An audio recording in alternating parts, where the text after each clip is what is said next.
Welcome. Today we will be reading Lesson 26 in the workbook and from the text, Chapter 3, Section 6, Judgment and the Authority Problem. And now for Lesson 26. My attack thoughts are attacking my invulnerability. It is surely obvious that if you can be attacked, you are not invulnerable.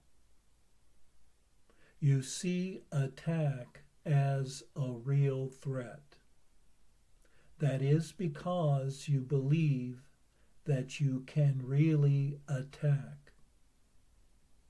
And what would have effects through you must also have effects on you. It is this law that will ultimately save you, but you are misusing it now. You must therefore learn how it can be used for your own best interests, rather than against them. Because your attack thoughts will be projected, you will fear attack. And if you fear attack, you must believe that you are not invulnerable. Attack thoughts, therefore, make you vulnerable in your own mind, which is where the attack thoughts are. Attack thoughts and invulnerability cannot be accepted together. They contradict each other.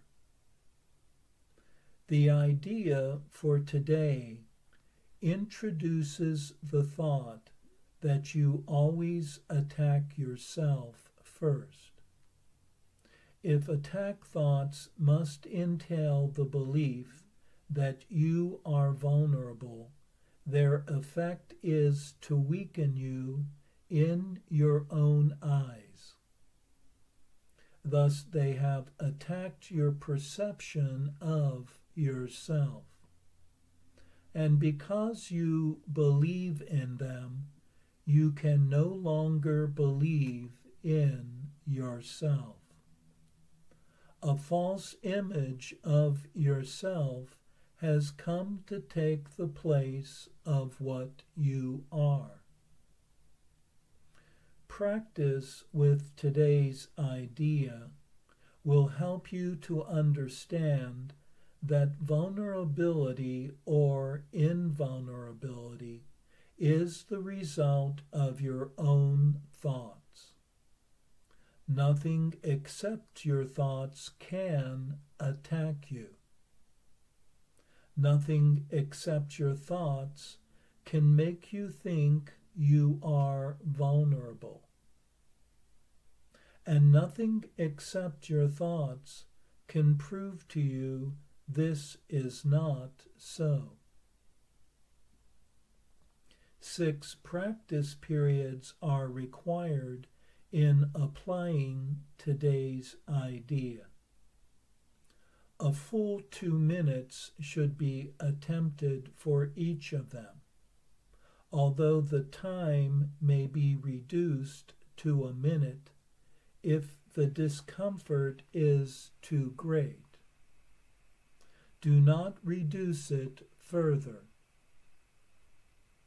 The practice period should begin with repeating the idea for today, then closing your eyes and reviewing the unresolved questions whose outcomes are causing you concern. The concern may take the form of depression, worry, anger, a sense of imposition, fear, foreboding, or preoccupation. Any problem as yet unsettled that tends to recur in your thoughts during the day is a suitable subject. You will not be able to use very many for any one practice period, because a longer time than usual should be spent with each one. Today's idea should be applied as follows. First, name the situation. I am concerned about blank. Then go over every possible outcome that has occurred to you in that connection and which has caused you concern, referring to each one quite specifically, saying, I am afraid blank will happen. If you are doing the exercises properly, you should have some 5 or 6 distressing possibilities available for each situation you use, and quite possibly more. It is much more helpful to cover a few situations thoroughly than to touch on a larger number.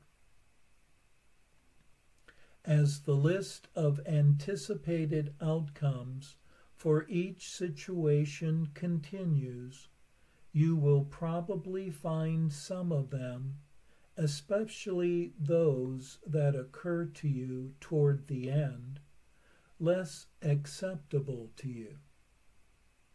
Try, however, to treat them all alike, to whatever extent you can. After you have named each outcome of which you are afraid, tell yourself, that thought is an attack upon myself. Conclude each practice period by repeating today's idea to yourself once more.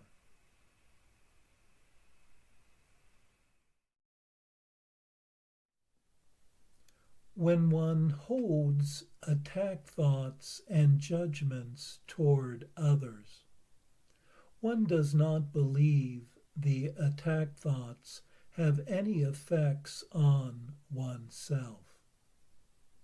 Today's lesson states that a basic law of mind maintains that what would have effects through oneself must also have effects on oneself. In fact, one is the first to be attacked when one judges another.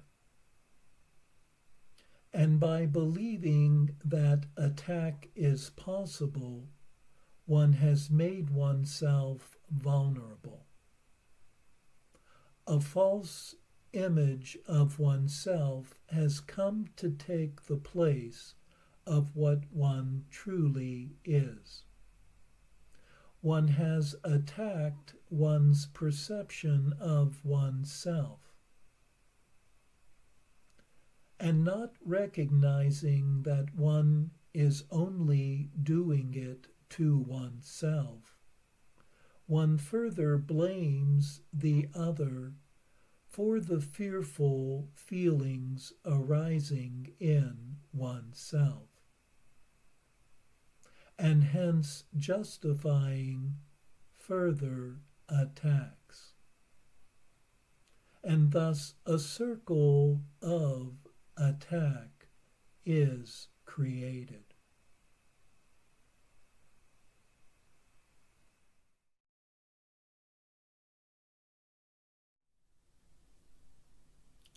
And now for our text reading for today. from Chapter 3, Section 6, Judgment and the Authority Problem. We have already discussed the last judgment, but in insufficient detail. After the last judgment, there will be no more. Judgment is symbolic, because beyond perception there is no judgment. When the Bible says, "Judge not, that ye be not judged," it means that if you judge the reality of others, you will be unable to avoid judging your own. The choice to judge rather than to know is the cause of the loss of peace. Judgment is the process on which perception, but not knowledge, rests. I have discussed this before in terms of the selectivity of perception, pointing out that evaluation is its obvious prerequisite. Judgment always involves rejection. It never emphasizes only the positive aspects of what is judged, whether in you or in others. What has been perceived and rejected or judged and found wanting remains in your mind because it has been perceived. One of the illusions from which you suffer is the belief that what you judged against has no effect. This cannot be true unless you also believe that what you judged against does not exist. You evidently do not believe this, or you would not have judged against it. In the end, it does not matter whether your judgment is right or wrong. Either way, you are placing your belief in the unreal. This cannot be avoided in any type of judgment, because it implies the belief that reality is yours to select from. You have no idea of the tremendous release and deep peace that comes from meeting yourself and your brothers totally without judgment. When you recognize what you are and what your brothers are, you will realize that judging them in any way is without meaning. In fact, their meaning is lost to you precisely because you are judging them. All uncertainty comes from the belief that you are under the coercion of judgment. You do not need judgment to organize your life, and you certainly do not need it to organize yourself.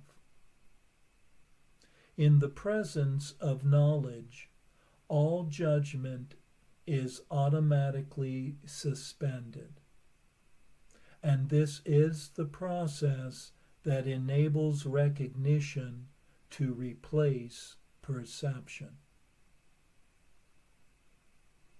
You are very fearful of everything you have perceived, but have refused to accept. You believe that because you have refused to accept it, you have lost control over it.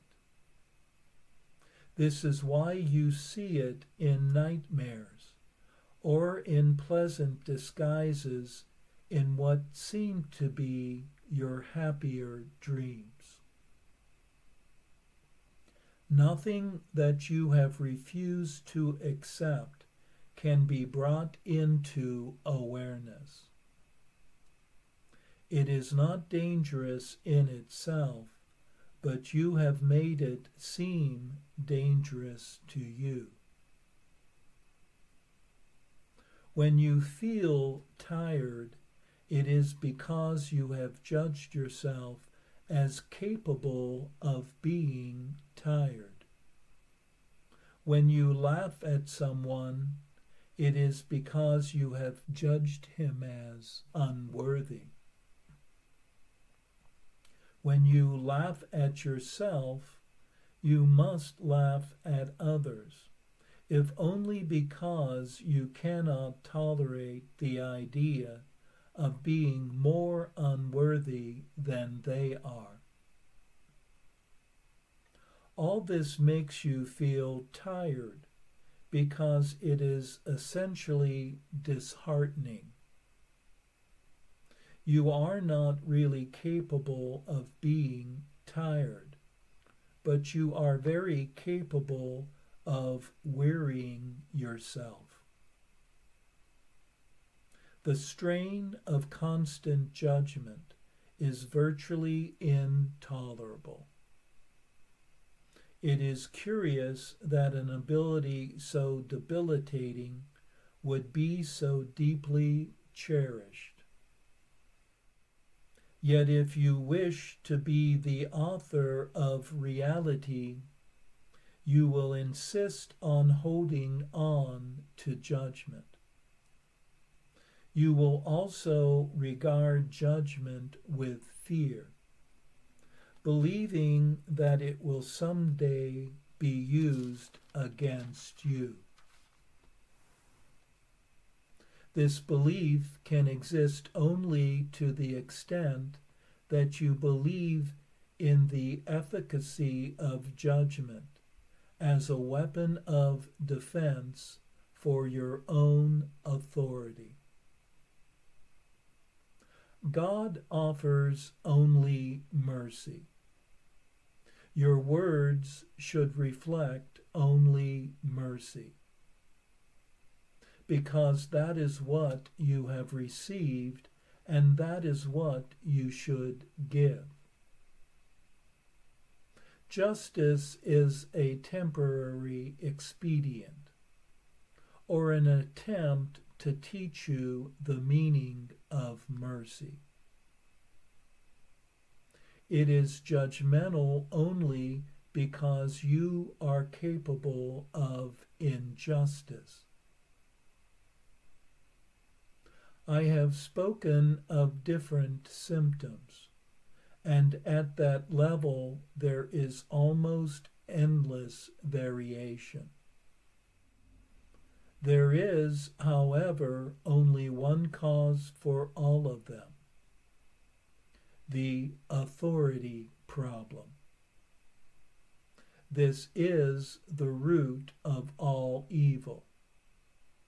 Every symptom the ego makes involves a contradiction in terms, because the mind is split between the ego and the Holy Spirit, so that whatever the ego makes is incomplete and contradictory. This untenable position is the result of the authority problem, which, because it accepts the one inconceivable thought as its premise, can produce only ideas that are inconceivable. The issue of authority is really a question of authorship.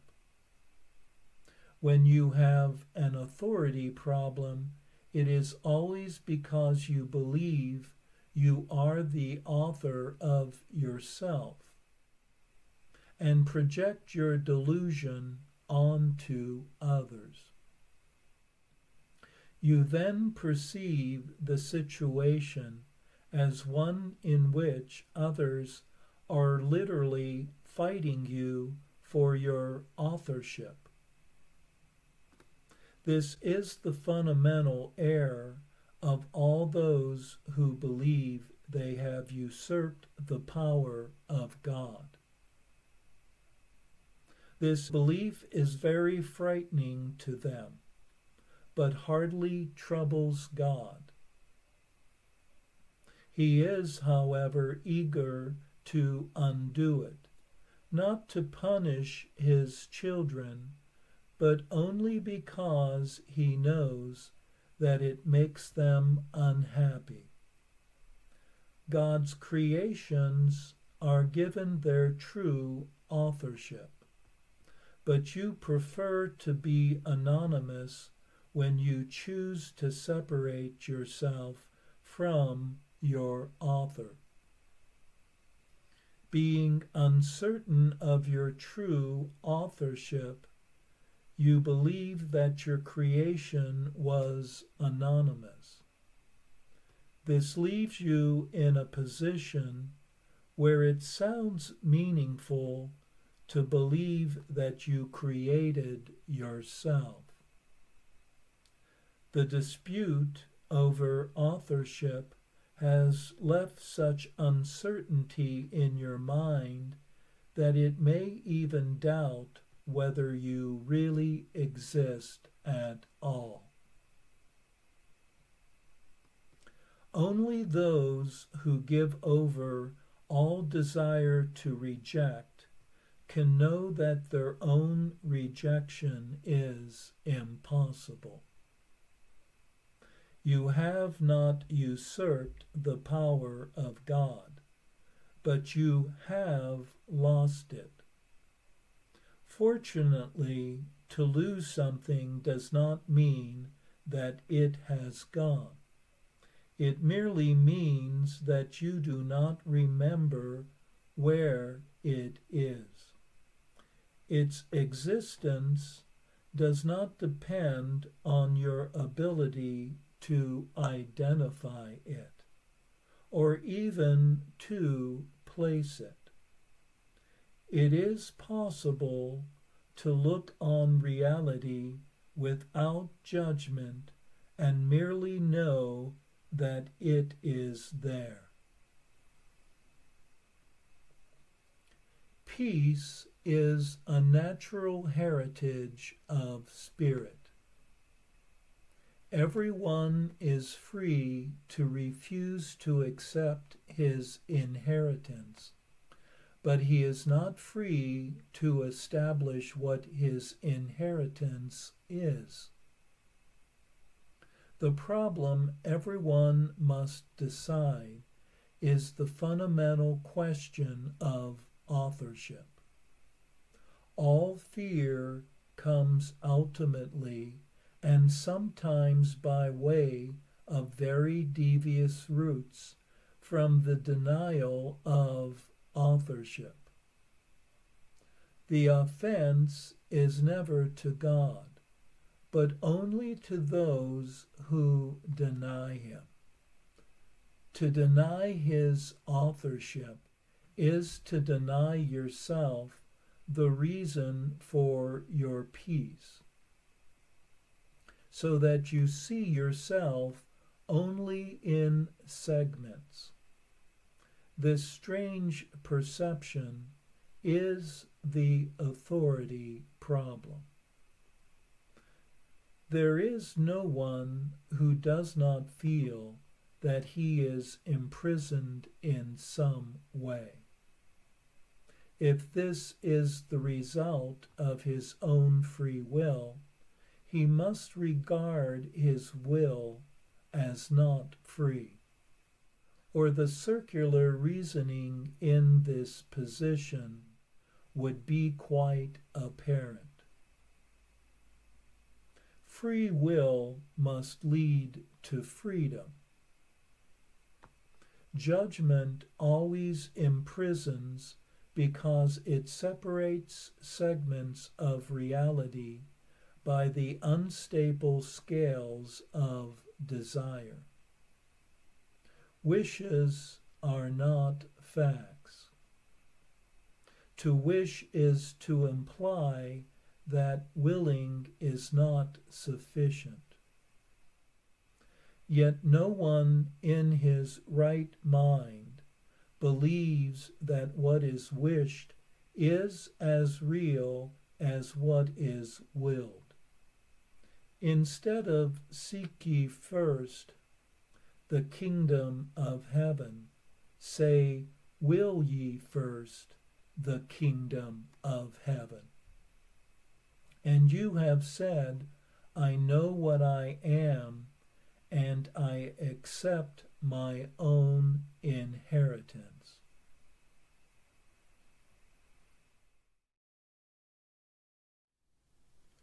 Attack thoughts are thoughts that judge. As was discussed in today's lesson, one cannot have attack thoughts without attacking oneself first. Here we learn if one judges others, one will judge oneself, and the judgment results in loss of one's peace. Wishing to be the author of one's own reality, one insists on holding on to the judgment, and it becomes a defense of one's authority.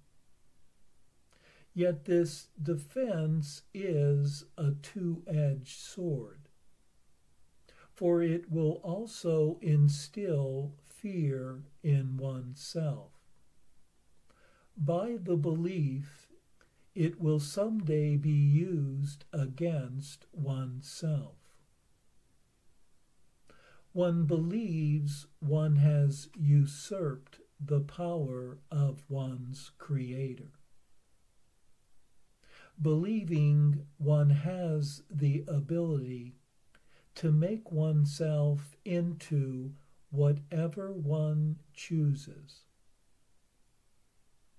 and thus undoing what one was originally created to be by love itself. And herein lies the authority problem.